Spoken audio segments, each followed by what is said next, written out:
Mirë se vini në errësirë, vendi ku në fakt gjërat dalin në dritë. Bëni subscribe.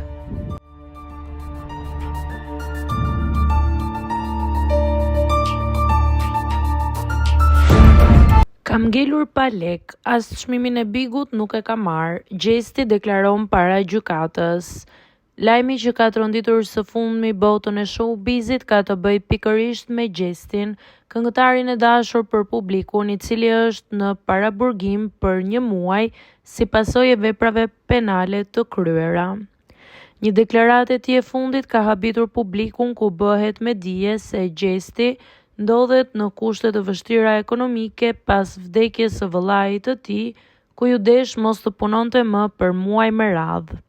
Ai shprehet se mungesa e të ardhurave e ka detyruar të arrijë në veprime impulsive, si ishin edhe veprat penale të kryera. Shumë figura të showbizit i kanë ardhur në mbështetje Gjestit, duke bërë viral hashtagun #FreeGjesti.